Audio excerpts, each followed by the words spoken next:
Hello everyone, Seth here and welcome. This is a video about why red is not the worst color in casual EDH. It's a very rushed, passionate defense of red in Commander.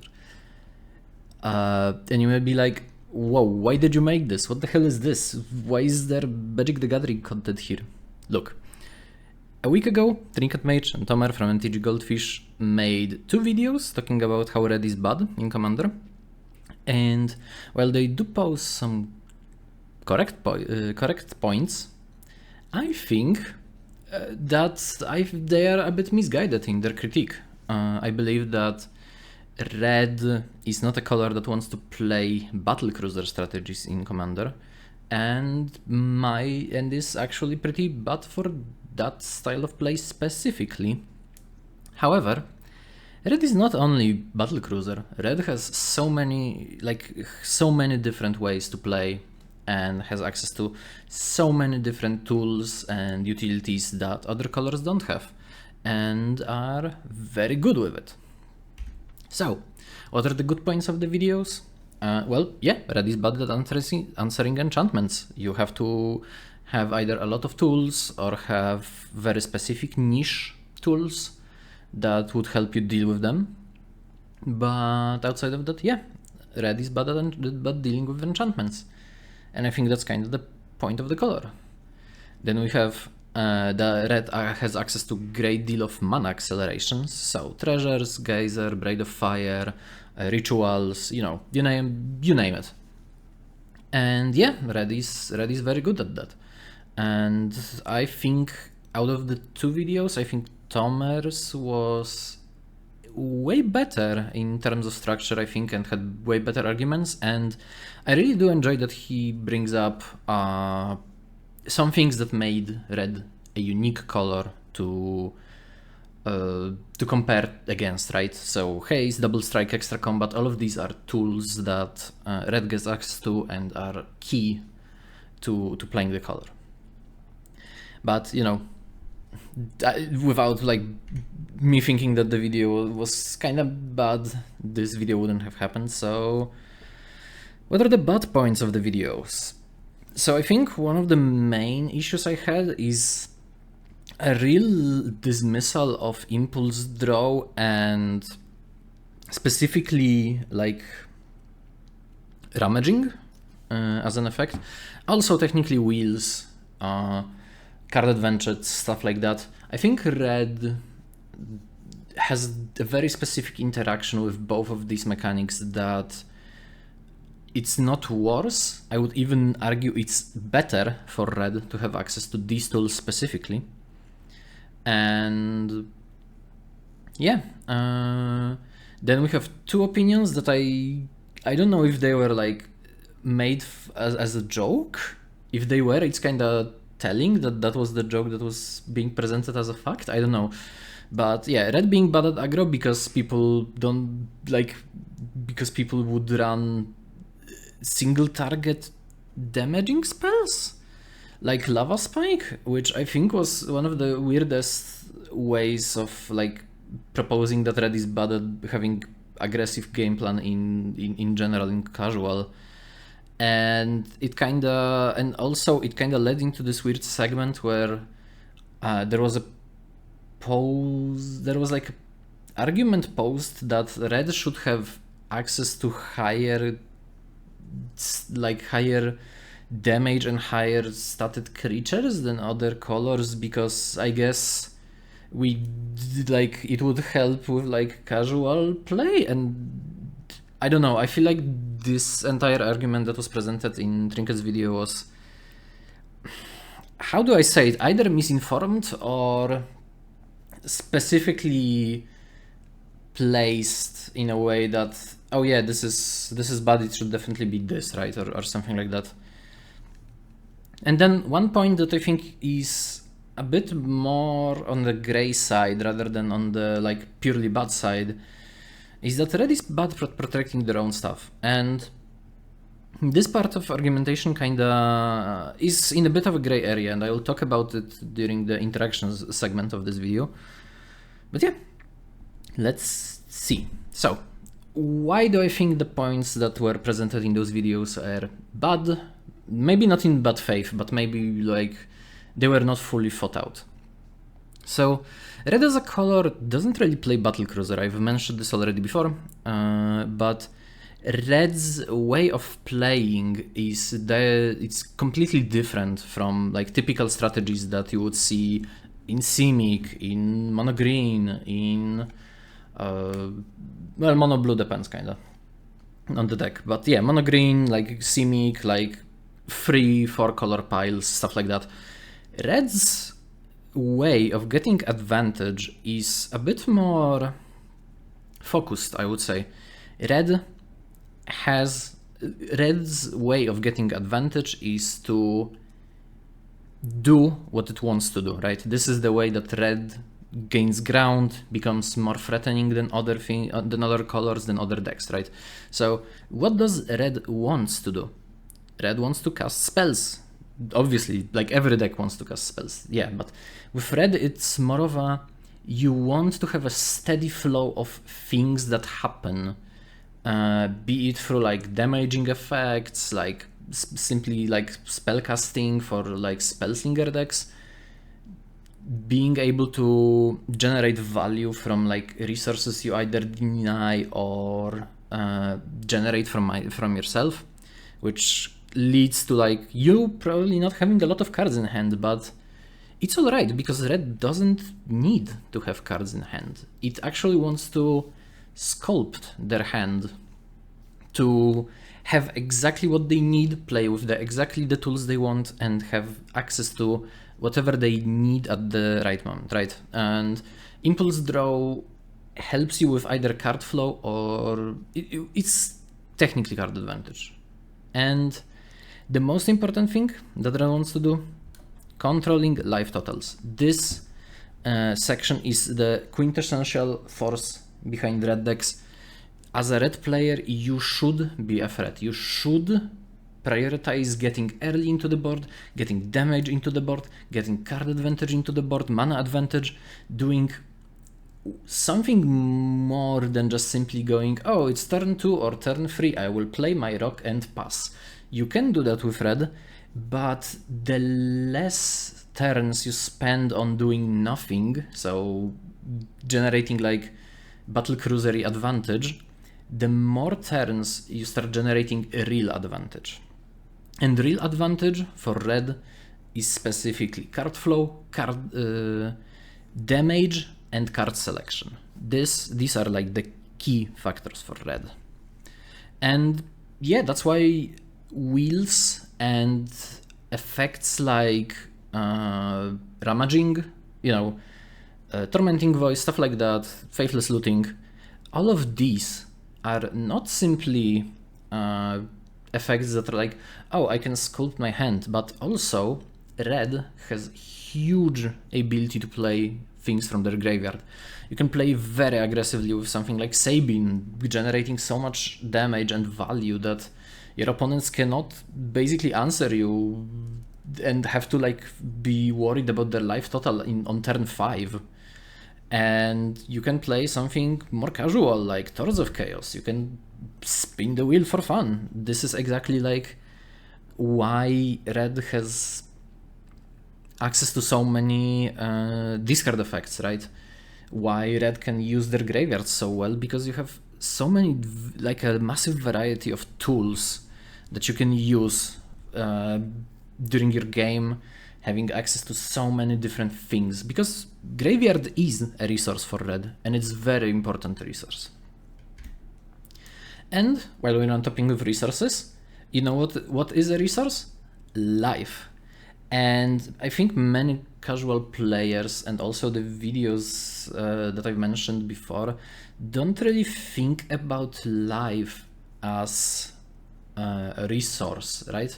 They don't really think about like how much the game changes between having 40 life on turn 7 and having 15 life on turn 7. These factors into what you're gonna play, how you're going to interact with the board, how you're forced, for example, maybe, to play stuff you wouldn't want to play earlier. And red achieves this through damage. Damage that can be dealt to multiple opponents, to specific opponents, and red has access to so much like board control, mostly through life loss, that it's, I would say, one of the most important things about the color, right? Having access to simple board-wide damage that scales with the amount of opponents you have, that scales with the amount of things you do. It's pretty much exactly what red wants to do.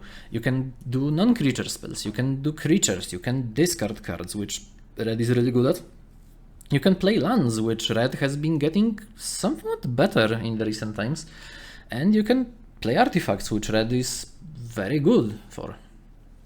But outside of those pings, you also have access to so many other ways of putting pressure into what you're doing, right?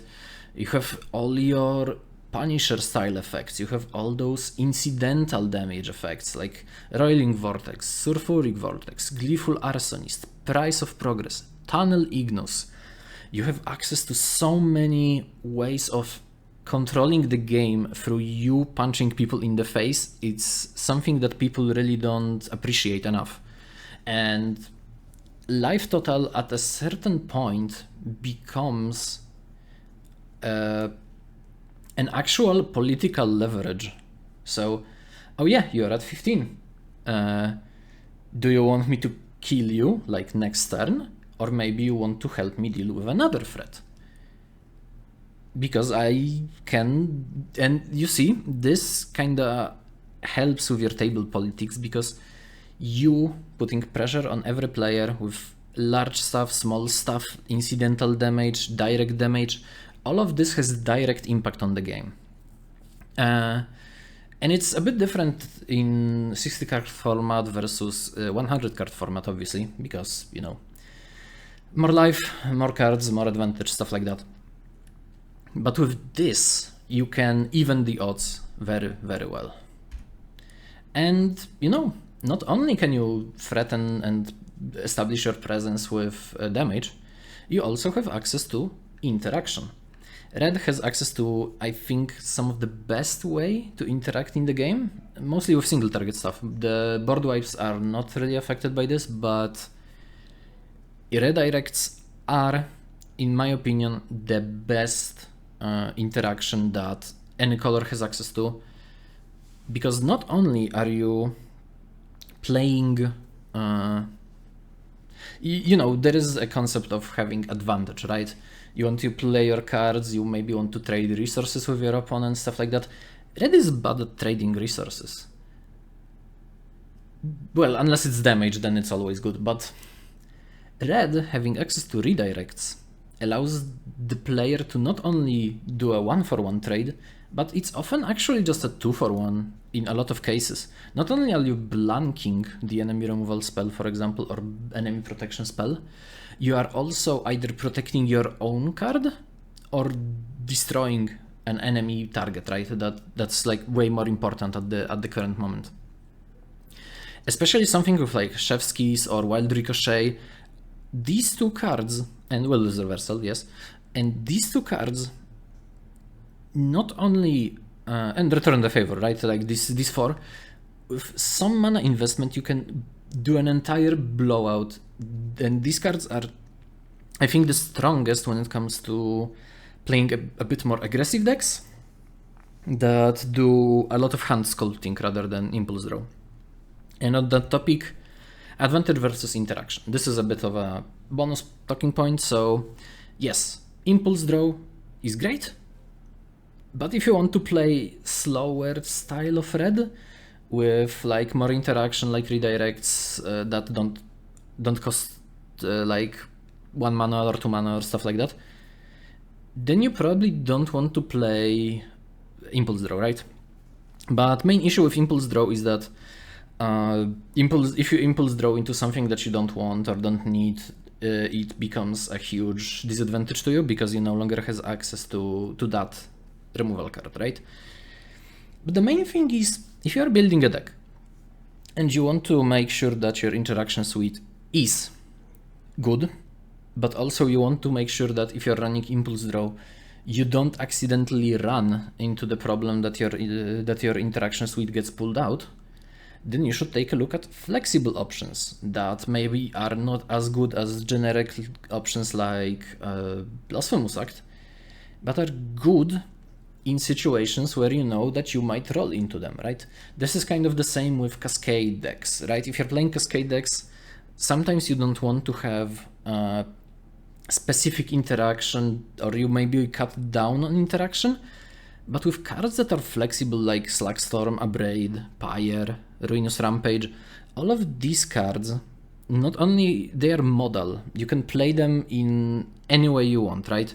You can just, if you don't need a board wipe, you just free damage to each player with Slagstorm. You don't need to destroy an artifact, you can ping something for free.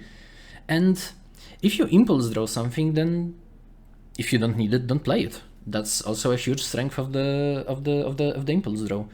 If you don't need a card that you wasn't gonna play anyways, then you can keep it exile. And if you need it in like an extra turn, in like a later turn, with red you kinda don't get later turns. I'll be honest. Well, you can if the game goes really long, but with a properly built deck, you would have access to more of those types of cards, right? So you should, as a casual player, think about how you build your deck, right? It's like, oh, I'm watching content about building your deck and they put this and this and this, right? And yeah, I'm kind of doing the same thing here. When you are building a deck and you know that most of your ways of drawing in red is impulse, then play cards that are flexible. Play MDFCs, play cards that don't have to be generically good, but have uses even if you flip into them. That's kind of the point of deck building, right? You want to build a deck that functions and you have fun with. So, we talked about dot in length. We have talked about like why I don't agree. And I think by posting the videos that we've seen, there are few more ways that red is actually strong and maybe even stronger than other colors. And not mentioning them, I feel like is a bit of a disservice to the color. So I've decided to do it myself and talk about it. Equipment. Equipment is the best in red and white. So red is, I would say, like second best, probably before white, but red has access to so much good equipment, right? You have removal on equipment, you have token generation on equipment, you have mana generation on equipment, you have copying on equipment, you have powerful effects that increase your damage output as well, like Lizard's Blades, Ember Cleave, River Cleaver. All of these allow red to function way better than, for example, I don't know, a blue deck that plays artifacts.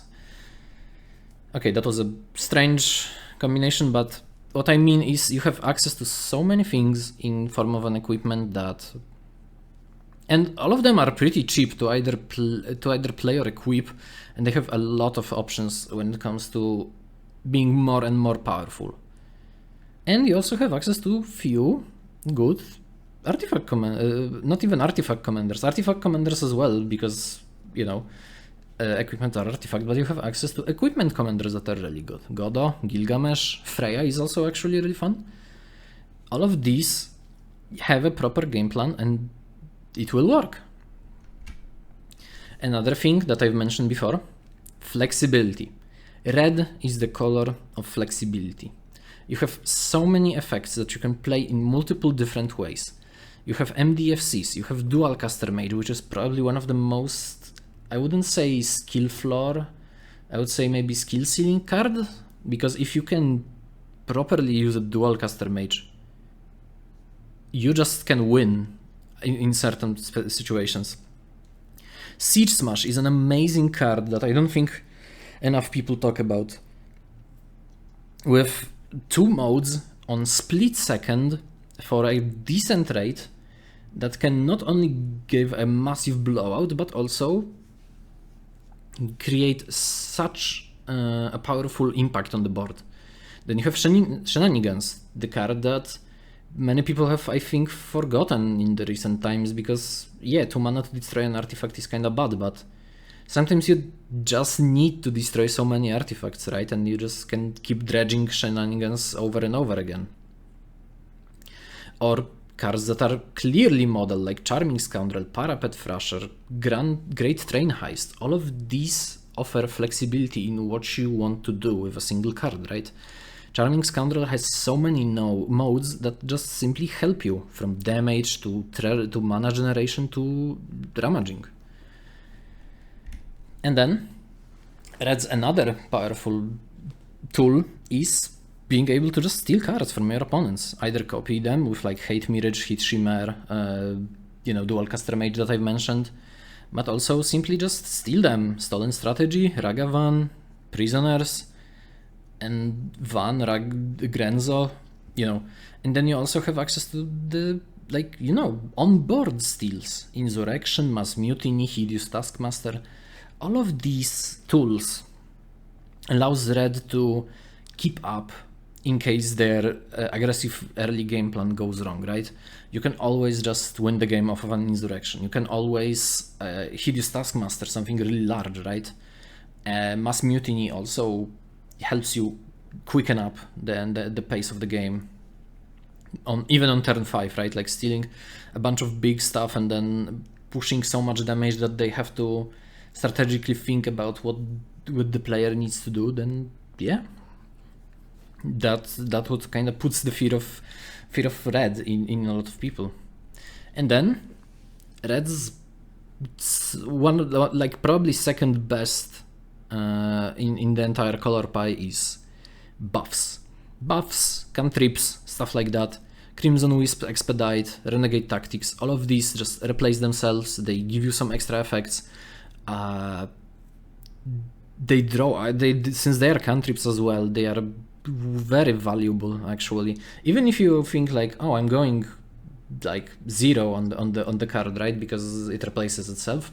No, actually that's really good because you're filling your graveyard with more cards that you may want to use for later.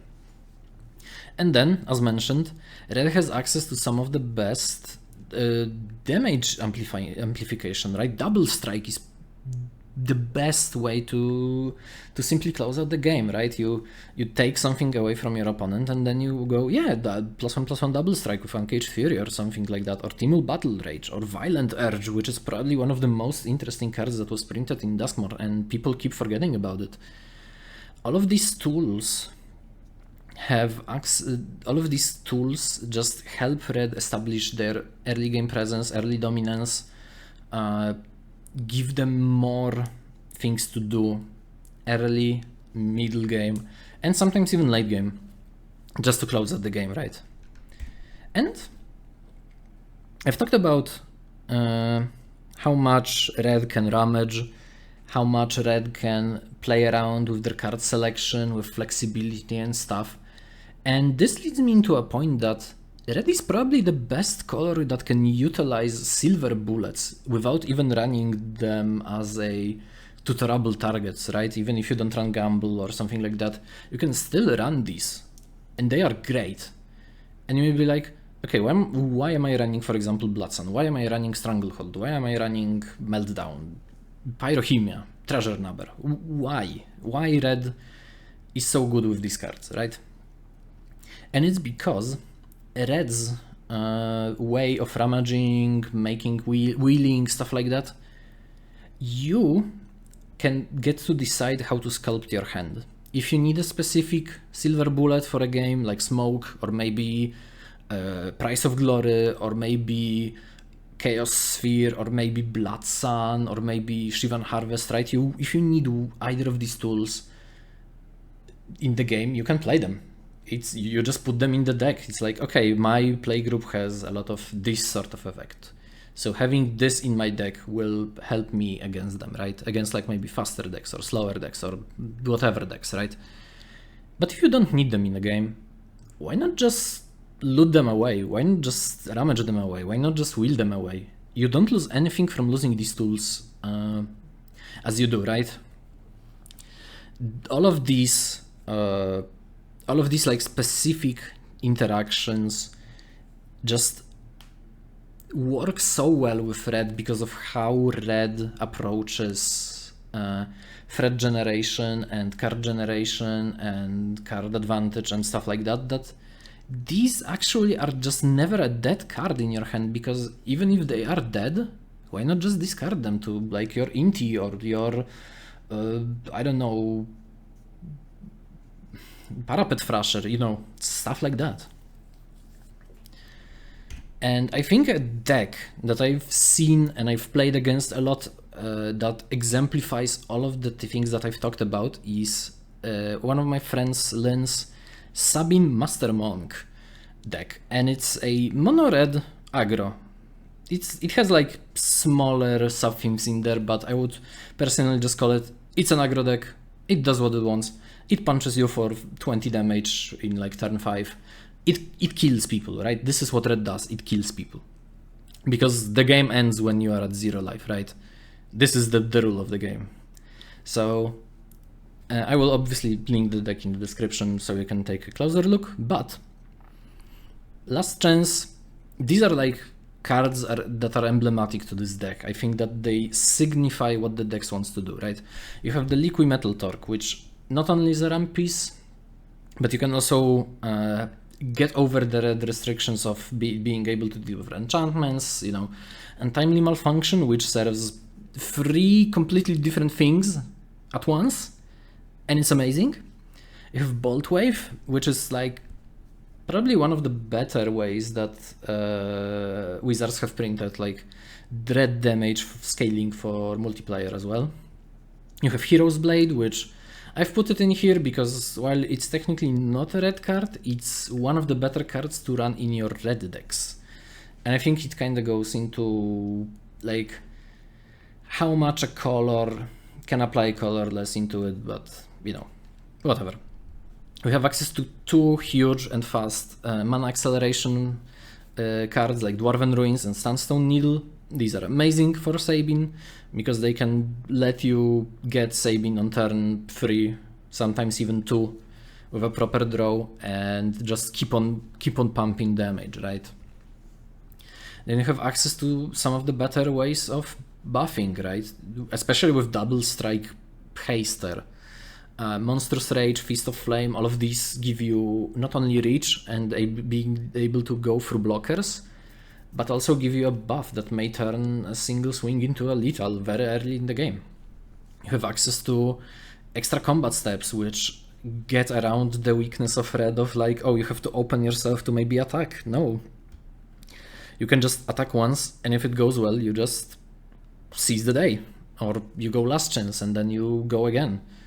Broadside Bombardiers are just a broken card, and you know, it also helps with Sabin because, you know, attacking with Broadside can throw them for like 7, so, you know, it's not nothing.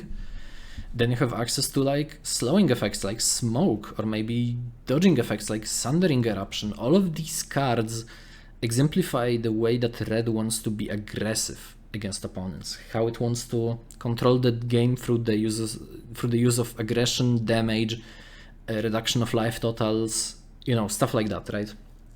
Because as we go to the summary, playing the game with 15 health on turn 7 versus everyone on 40 health on turn 7 is a completely different game where your threat assessment, your threat generation, and your way of survival needs to be tailored more to what's happening because of the red deck. And that means that, you know, red doesn't really want to do like battle cruisery stuff because red is not fitted to do it, and I don't think it should be.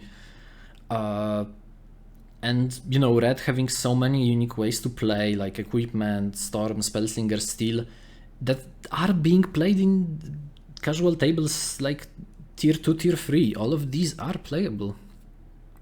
Makes it that red's flexibility as a color is actually one of its greatest assets. Even if it always ends up with like some sort of damage, then yes, the damage itself is the way that the game actually progresses. So red, in total, in general, is the color of tempo, thread generation, and having to deal with difficulties during the game. And I think that's what red should symbolize, right?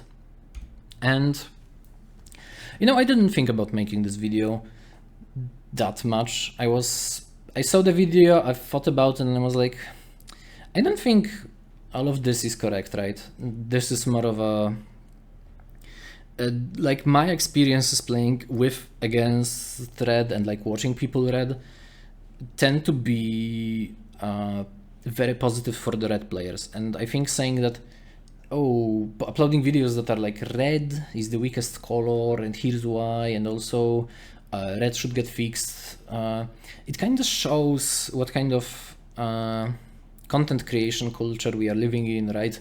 How much it impacts our table culture. It shows that,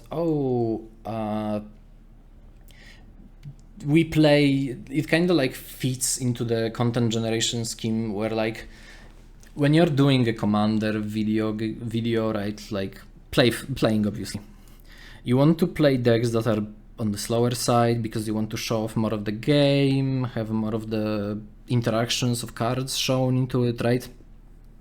But if you're playing in a casual setting with your friends, I've had so many situations where we were like, can we just play faster? Can we play like faster decks? And we would just pick up red decks and go fast, right? Your personal games don't need to be influenced by content creators, right? And this includes me as well. I made this video mostly because I wanted a peace of mind, and there is nothing else to it. When you receive new information about something that you love, right, you should always interrogate them, think about how they impact you, your table, your outlook, right, onto the things that you like. And I think it also falls to the content creators to have some sort of, I wouldn't say responsibility because we are talking about a children's card game, but again, when you're presenting something, either as a fact, as a joke, I don't know, always make sure that the way you're approaching, like if you think about making a video on red, like why red is the worst color, blah blah blah, you always have to ask yourself, is it really something that I want to like get out to the world? Is this something that like I want to put a discussion for? I don't know. I personally made this video only because I wanted to talk about it and like present someone else's view on the entire topic and why I don't agree and why I think red is actually great, and that's how it is. And you may be asking like, okay, you've gone through this entire video not talking about what is the worst color, right? What's the worst color? And I will tell you, there is no worst color. The only worst color you think is the one you don't enjoy playing. And yeah, I think I will leave you with that, and with that, yeah, bye.